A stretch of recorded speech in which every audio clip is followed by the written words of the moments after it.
사랑하는 성도 여러분, 오늘도 주님과 함께 믿음으로 승리하는 하루 되시기 바랍니다. 우리 함께 9월 공동 기도문 교독함으로 하나님께 중보의 기도를 드리겠습니다. 하나님께서는 두세 사람이 내 이름으로 모인 곳에 나도 그들 중에 있겠다고 약속하셨습니다. 이 약속을 붙잡고 샘물의 기도를 올려드립시다. 영원하신 왕 곧 썩지 아니하고 보이지 아니하고 홀로 하나이신 하나님께 존귀와 영광이 영원 무궁토록 있기를 바랍니다. 아멘. 이 시간 우리의 죄를 자백하오니 주의 보혈로 우리를 새롭게 하소서. 지금도 우리의 기도를 들으시는 주님께 감사를 드립니다. 주님께 우리의 사정을 아뢰고 주님의 뜻을 기다리오니 부르짖는 기도 소리를 듣고 응답하소서. 아멘. 사랑하는 주님, 샘물의 가정을 축복하소서. 분노와 다툼이 없이 거룩한 손을 들어 기도하는 아버지가 되게 하시고 소박함과 정절로서 자기를 단장하고 하나님을 경외함으로 이웃에게 선행을 실천하는 현숙한 어머니가 되게 하소서. 샘물의 자녀들을 축복하소서. 샘물의 자녀들이 부모를 공경하는 자녀가 되어 주께서 약속하신 복을 이 땅에서도 누리게 하소서.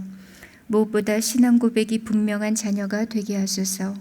그래서 언제 어디서나 식사 기도할 줄 아는 견실한 신앙인으로 자라게 하소서. 아멘. 능력의 주님, 샘물교회를 사용하소서. 우리가 드리는 예배를 통해 부흥을 경험하게 하소서. 샘물교회가 이 시대를 밝히는 등불이 되어 많은 사람들을 옳은 대로 돌이키게 하소서. 그리하여 별과 같이 영원토록 빛나는 주의 교회가 되게 하소서. 샘물의 목장들이 물된 동상 같아서 우리의 쉼터가 되고 울타리가 되게 하소서. 하나님 아버지, 샘물교회를 기도의 도구와 말씀의 도구로 사용하소서. 평화의 도구와 능력의 통로로 삼아주소서. 그리하여 이곳에 발을 내딛는 자마다 영원히 목마르지 않는 샘물 되시는 예수님을 만나는 복을 누리게 하소서. 아멘.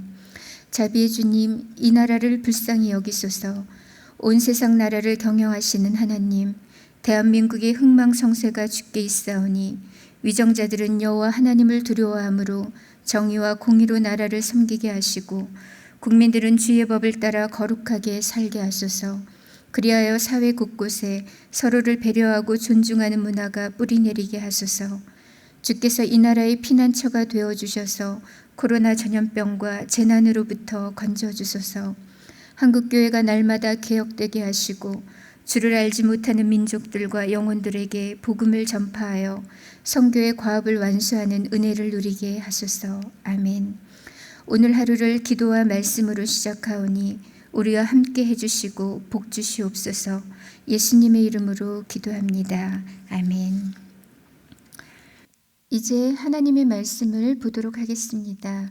오늘 말씀은 고린도후서 13장 1절에서 13절입니다. 고린도후서 13장 1절에서 13절 말씀을 읽겠습니다.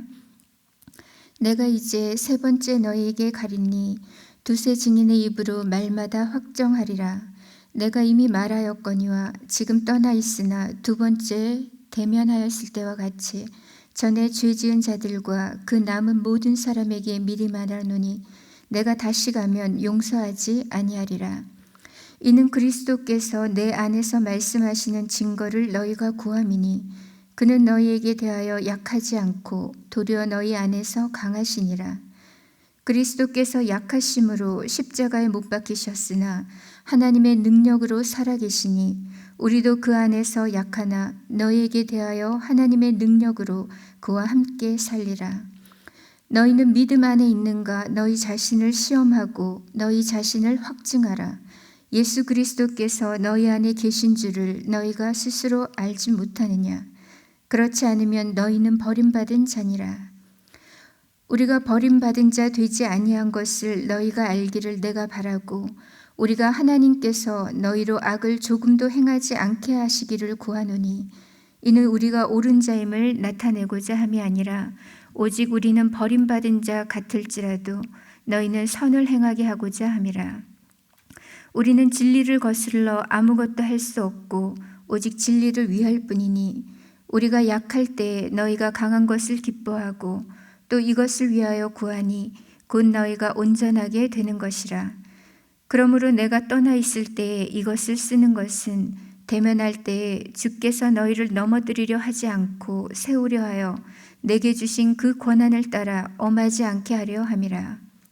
마지막으로 말하노니 형제들아 기뻐하라. 온전하게 되며 위로를 받으며 마음을 같이하며 평안할지어다.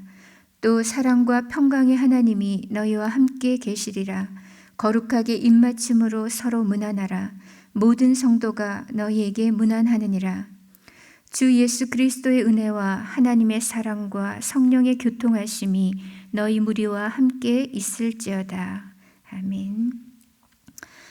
오늘로써 우리는 고린도 후서 말씀을 마무리 짓게 됩니다. 본문에는 2번이나 반복해서 온전하게 되라는 말씀이 나옵니다. 9절과 11절이죠.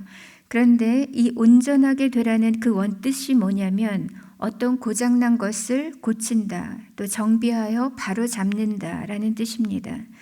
즉 온전하게 되라는 이 말씀은 이미 온전치 않은 상태에 있음을 전제하는 말씀인 거죠. 고린도 교회는 바울이 전한 복음 위에 세워진 존귀한 교회였지만 여전히 시기와 분쟁과 음란과 거짓과 미숙함이 있는 교회였습니다. 그러나 고린도 교회뿐 아니라 모든 교회를 향한 하나님의 뜻은 온전함입니다. 성도를 향한 하나님의 뜻은 그리스도의 장성한 분량에까지 이르는 것입니다. 이 아침 우리는 이 그리스도인의 온전함에 대해서 묵상하려고 합니다. 온전한 그리스도인은 어떤 삶을 살아가는 자인가?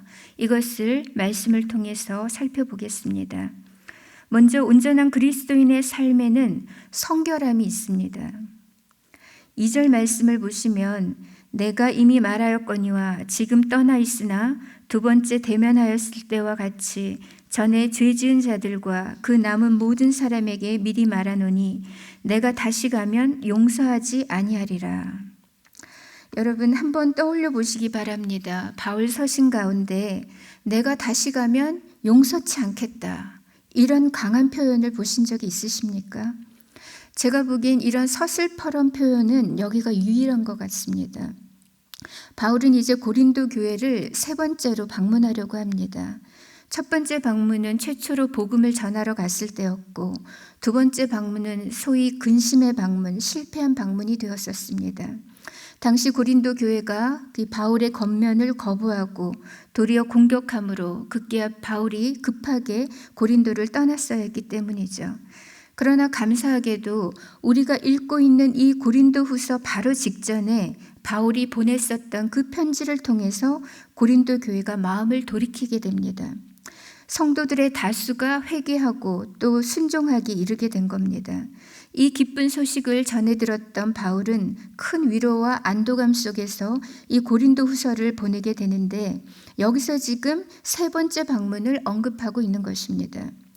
그런데 이번에 3번째로 고린도 교회를 방문하게 될 때는 이전과는 사뭇 사정이 다를 것이라고 말합니다.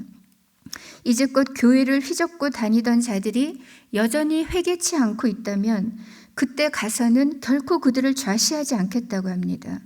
바울의 거듭된 권면에도 불구하고 지속적으로 교회의 거룩과 복음의 진리와 또 공동체성을 훼손하는 자들을 이제는 단호하게 징계하겠다는 겁니다. 우리는 여기서 죄 문제에 대한 바울의 단호함과 또 교회의 순결함을 지키려는 그의 결연함을 보게 됩니다. 만약에 교회 안에 이같이 심각한 죄를 짓는 자들이 생긴다면 우리는 어떻게 해야 할까요? 먼저 바울처럼 안타까운 마음으로 기도하며 또 진심 어린 사랑으로 권면해야 합니다. 이 기본적인 단계를 뛰어넘고 바로 징계를 가하게 되면 회개에 이르기보다도 오히려 큰 부작용이 생기게 됩니다.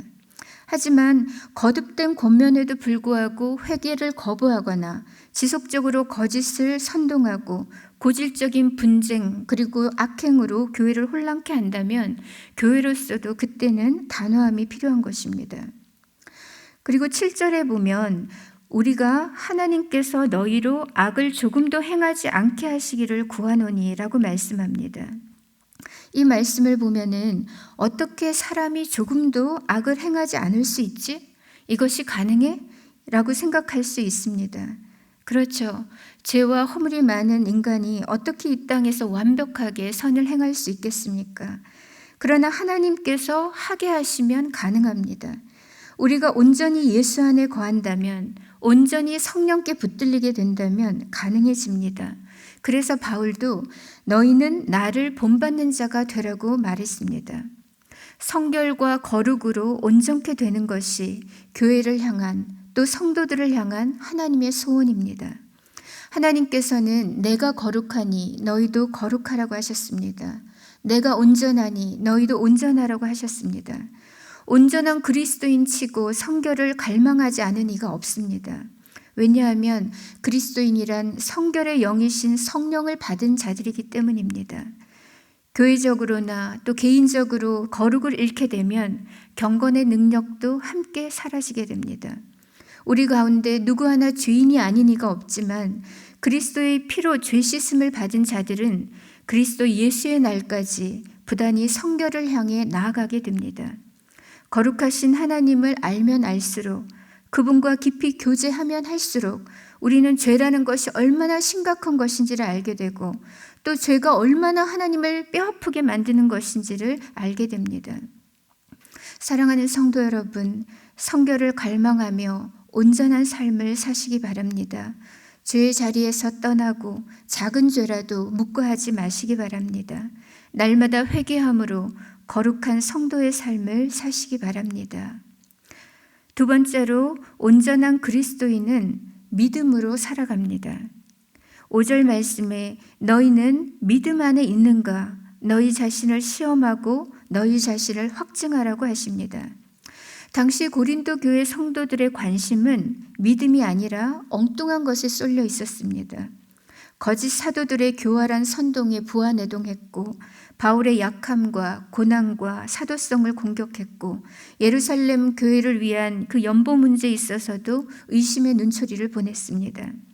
그들은 이렇게 분별력을 잃고 사실이 아닌 루머에 지나치게 예민했던 것입니다. 그러나 이 고린도 교회의 진짜 문제는 따로 있었습니다.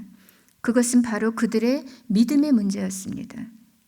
그래서 바울은 너희가 믿음 안에 있는가 시험하고 확증하라, 이렇게 강하게 도전합니다. 이 말씀은 너희가 온전한 믿음 위에 서 있는가, 예수 그리스도를 믿고 바라보는 그 믿음 안에 바로 서 있는가를 정직하게, 또 심도 있게, 또 자가 점검하고 테스트해 보라는 겁니다. 너희 믿음의 상태를 정확하게 체크해서 현재 너희 믿음이 작동하고 있는지를 돌아보라는 것입니다. 고린도 교인들은 바울의 연약함을 업신여겼고 그의 고난을 이해할 수 없었습니다. 왜냐하면 세상의 기준을 따라서 바울을 판단했기 때문입니다. 그러나 이에 대해서 바울은 4절에 이렇게 말씀합니다. 그리스도께서 약하심으로 십자가에 못 박히셨으나 하나님의 능력으로 살아계시니 우리도 그 안에서 약하나 너희에게 대하여 하나님의 능력으로 그와 함께 살리라. 그리스도께서 심히 연약한 모습으로 십자가에 죽으신 것이 사실입니다. 그러나 그것은 그분이 진짜 약해서가 아니었습니다. 요한복음 10장 17, 18절에서 예수님은 이렇게 말씀하셨어요. 내가 내 목숨을 버리는 것은 이를 내게서 빼앗는 자가 있는 것이 아니라 내가 스스로 버리노라. 나는 버릴 권세도 있고 다시 얻을 권세도 있다고 하셨습니다. 즉 예수님은 자발적으로 낮아지셨고 스스로 약해지기를 선택하셨습니다.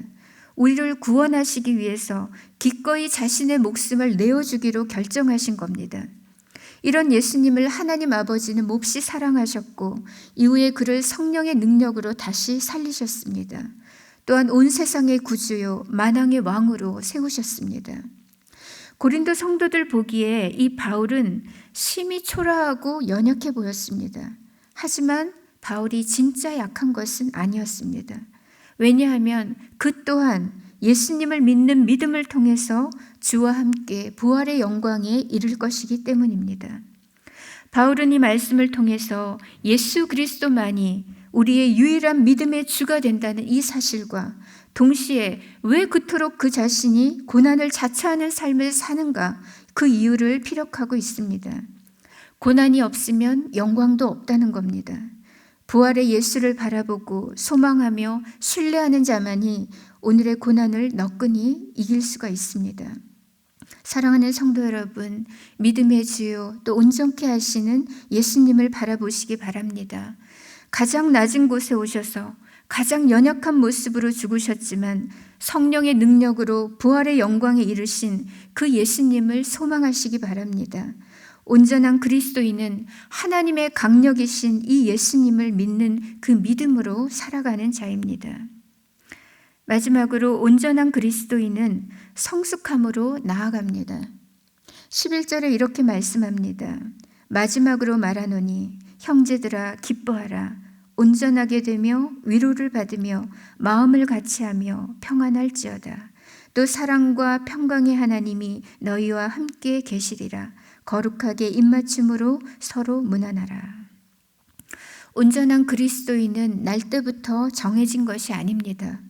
불안정과 미숙함에서 시작해서 점점 더 그리스도의 장성한 분량에까지 이르는 것입니다. 우리의 어그러진 인격이 주님을 만나서 새로워지고 점점 더 우리의 생각이 주님의 생각과 주님의 마음을 닮아갑니다. 나를 향하신 주님의 사랑과 섬김의 그 깊이를 절감하면서 우리는 또한 조금씩 팔을 뻗어서 경건을 연습하고 배우게 됩니다. 그리하여 주님과 동행함으로 이 땅에서도 천국의 기쁨을 맛보고 누릴 수 있게 되고 폭풍 같은 세월 속에서도 놀라운 하나님의 평안과 위로를 얻게 됩니다. 바울은 오늘 고린도후서 말미에 성도들에게 마지막으로 당부하고 있습니다.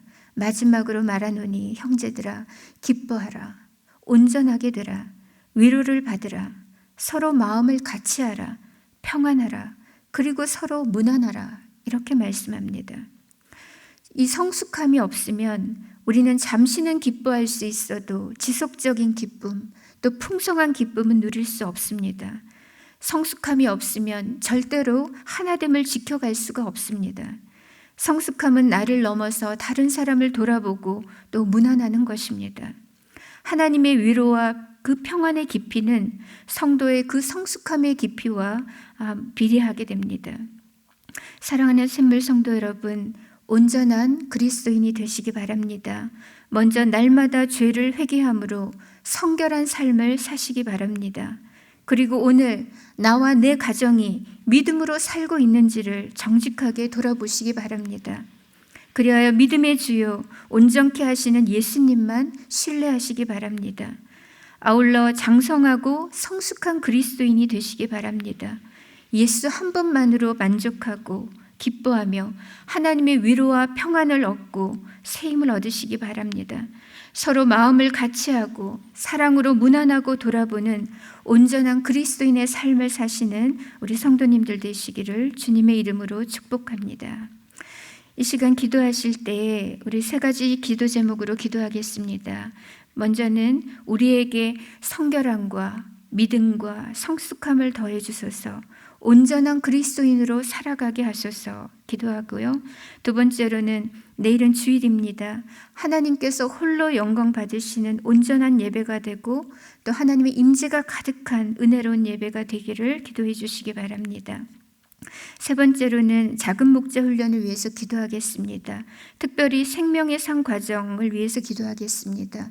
인도하시는 목사님과 또 참여하는 성도들에게 성령의 충만함을 주시고 구원의 확신과 기쁨을 달라고 이렇게 중보하고 개인의 기도 제목으로 하나님께 나아가도록 하겠습니다. 함께 기도하겠습니다.